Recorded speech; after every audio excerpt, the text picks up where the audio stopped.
unlike all of the paxes of the past, the American period was not an empire. When you're an empire, you use your military force to force your way upon the world and extract economic concessions. You establish customs units, you skim off the top. The United States didn't do it that way because the United States wasn't interested in the economic side of dominating the world. We saw it as a security problem.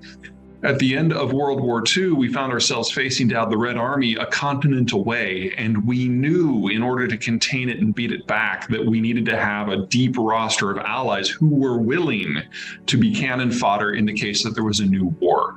And so we bribed them. We created globalization and used our Navy so that any of them could go anywhere at any time and interface with any partner and access any market. We basically paid them to be on our sides. In compensation, we got to write their security policies. And that is the Cold War order. That is the Bretton Woods system. That is the order, as I call it. And it lasted until the Soviet Union died. But then in 92, we voted down the guy who wanted to reform it. And we had a succession of ever more populist and isolationist leaders, culminating with Joe Biden. And now we have the most economically populist foreign policy that we have seen in this country in well over a century. And the Americans just are not holding up the ceiling any longer. We had a moment back with George Herbert Walker Bush. You remember 1,000 Points of Light in the New World Order, that conversation, where he tried to get us to have a national conversation about what we wanted out of the world now that the Cold War was over. What did we want to leave for our children? And we voted him out of office for trying to have that conversation. Yeah, without a serious overhaul, it was always going to fail, because when this was established in the 1940s, the United States was a larger economy than everyone else in the world put together by all meaningful measures. But right. Year by year by year, as the United States basically encouraged everyone else to grow, we used our military capacity and our access to our market to underwrite the entire alliance.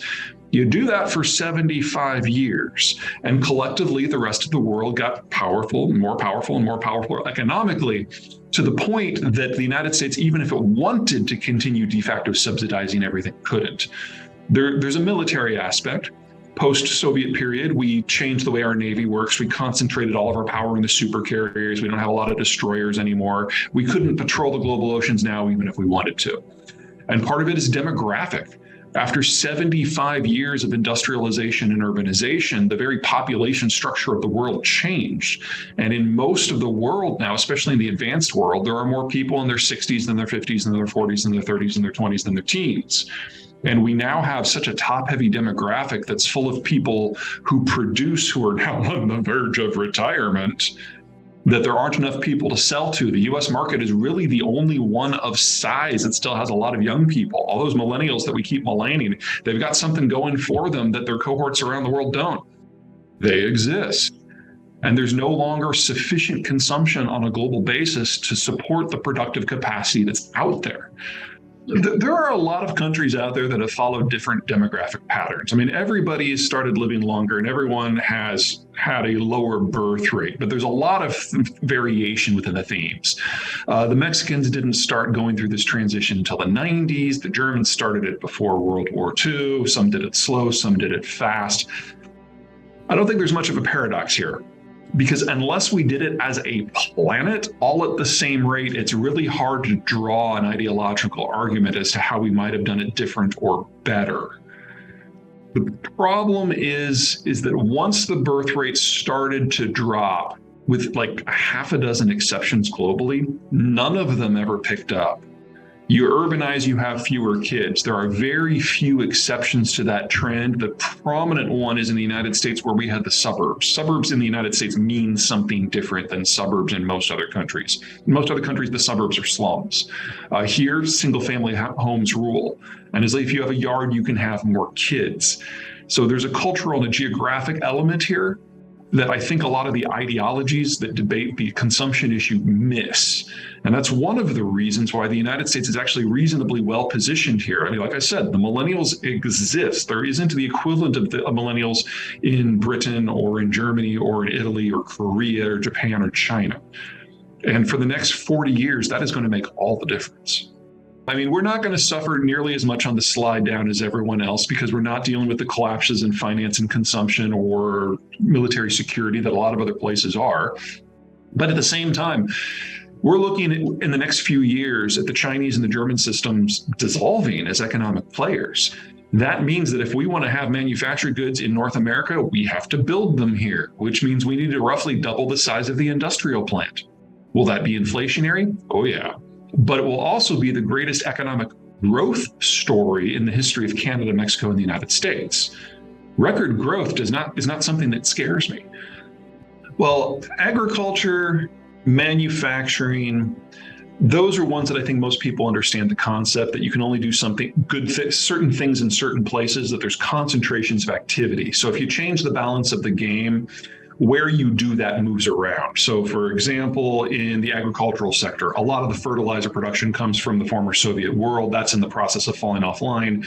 So if you have a soil type like in Brazil that just requires more fertilizer in order to grow anything, you're in trouble. I think that plays to people's mental bandwidth. I think the more important issues are the things that kind of operate under the hood that we don't necessarily think of every day because we assume that there's no problem. Transport's a great example. The concept of being able to move anything at scale anywhere in the world at a very low cost, reliably, with no security cost whatsoever, historically speaking, that is a laughable concept, but it's indelibly woven into how we think of the world today. I mean, you only have to go back a century and a half to get to a period when it was cheaper to move things from London to Massachusetts as opposed to moving them from Massachusetts to New York on a road. And we're moving into a world where international transport is not going to be safe. And in that sort of a world, everything about our current manufacturing, energy, agriculture, everything else breaks down, and transport becomes a local and a regional concern instead of a national one. And that forces a complete reimagining of how the world works. Piracy, state piracy, and privateering, all three of them I see coming back in a very big way.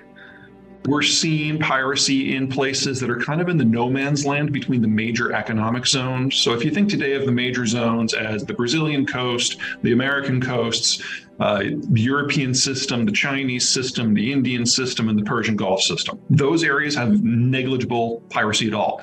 And we have very few zones that are in between where the rule of law and the sea exists, or where it doesn't exist. And that's where we see piracy. What I'm saying is that when you break down some of these bigger blocks and they can no longer function, and the writ of the state is no longer able to provide regional security, then we have more of those zones. And the more of them that we have, the more countries will have a vested interest in disrupting trade for their own reasons. I would argue that the country to watch the most robustly as the United States kind of backs away from things is India, because they're the first major country out of the Persian Gulf, and there is no way in hell they will let themselves have an energy crisis if they can avoid it.